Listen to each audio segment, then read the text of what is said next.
Device দেখতে পাচ্ছেন, এটি হলো ইলেকট্রিক্যাল ডিভাইস, যেটা দিয়ে এটার এই সুইচটা প্রেস করলে এখানে ইলেকট্রিক শর্ট হয়।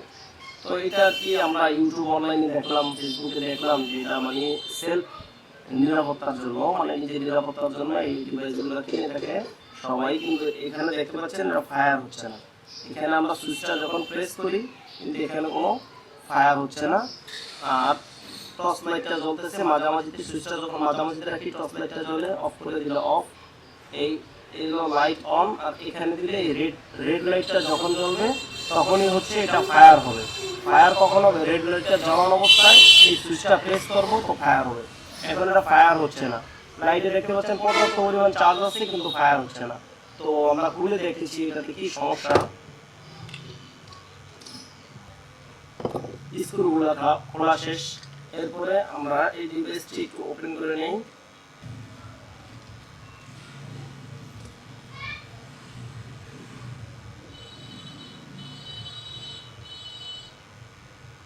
যেহেতু এটি একটি ইলেকট্রিক শর্ট ডিভাইস, তো এটা খুবই সেফলি কাজ করতে হবে, কারণ এটা কাজের ক্ষেত্রে খুব সতর্ক হতে হবে।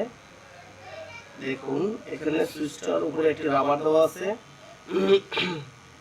প্রথমত সুইচটা, যেহেতু এই সুইচগুলো বেশি নষ্ট হয়, তো আমরা সুইচটাকে আগে চেক করে দেখি। ওকে, আর এটাই হচ্ছে ইলেকট্রিক শর্ট করার জন্য সার্কিট।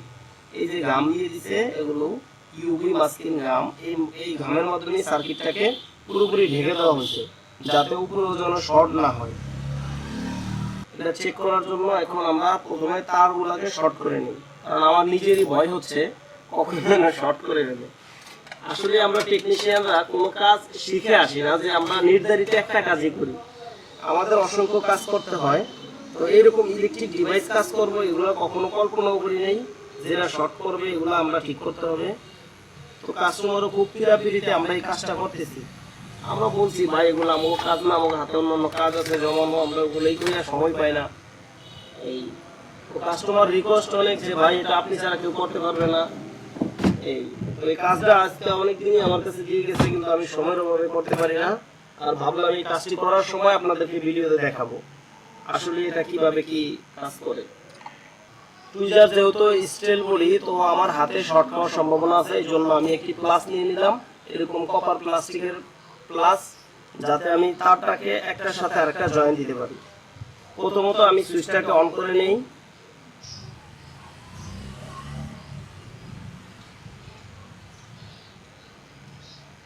সুইচটাকে অন করে নিলাম। সুইচটাকে অন করার সাথে সাথে দেখতে পাচ্ছেন রেড লাইটটি জ্বলছে। এই যে দেখতে পাচ্ছেন এই ইন্ডিকেটরটি জ্বলছে, তার মানে আমাদের এখন এখানে লাইন যাবে। তো আমরা এখন সুইচটাকে একটু একটা তারের সাথে আরেকটা তার জয়েন দিয়ে দেখি। ওয়াও, মানে এতটা আওয়াজ আপনারা ভিডিওতে দেখতে পাচ্ছেন। তাইলে আমরা সুইচটা পরিবর্তন করে দিচ্ছি। সুইচটা পরিবর্তন করলে আশা করি এটি হয়ে যাবে। তো প্রথমত আমরা সুইচটা, যে টার্ন অন অফ সুইচটা আছে সেটাকে আমরা অফ করে নেই।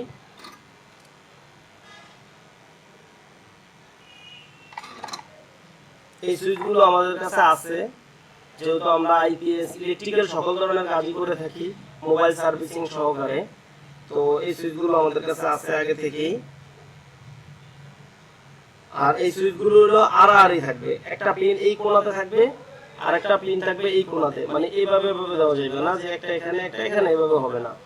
এই জন্য একটা পিন দিতে হবে এই পাশে আর একটা পিন দিতে হবে এই পাশে, এই দুইটা পিন এই দুই দিকে জয়েন দিতে হবে। আমরা জয়েন করে নিচ্ছি।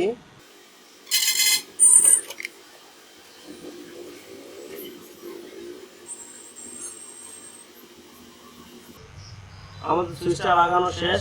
এখন এই প্লাসটার মাধ্যমে প্রেস করে দেখতেছি সুইচটা কাজ করে কিনা।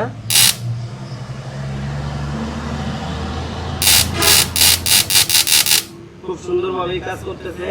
আর এখানে এই ফায়ারটা হয় এই সার্কিট, আর এই যে ব্যাটারিগুলো দেখতে পাচ্ছেন এগুলো হলো 3টা ব্যাটারি।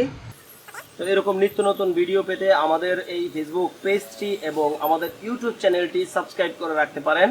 আর আমারও নিত্য নতুন কাজ করতে খুবই ভালো লাগে, তাই আমিও এই নিত্য নতুন কাজ আসলে আপনাদের সাথে শেয়ার করে থাকি। দেখতে পাচ্ছেন এটা খুলছি, এটার ভিতরে কি কি আছে তাও দেখতে পাচ্ছেন।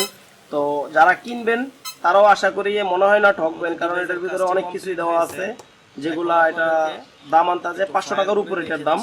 তো আসলে এটা যিনি কিনেছে আমার মনে হয় না উনি ঠকেছে, কারণ একটা টর্চ লাইট এখন ভালো মানের একটা টর্চ লাইট কিনলেও 250-300 টাকা লাগে। আজ এই পর্যন্তই, সবাই ভালো থাকবেন। আর আমাদের চ্যানেল ফেসবুক পেজটি এবং আমাদের ইউটিউব চ্যানেলটি সাবস্ক্রাইব করে ফলো করে থাকবেন। তো এরকম আসসালামু আলাইকুম ভিডিও পেতে আমাদের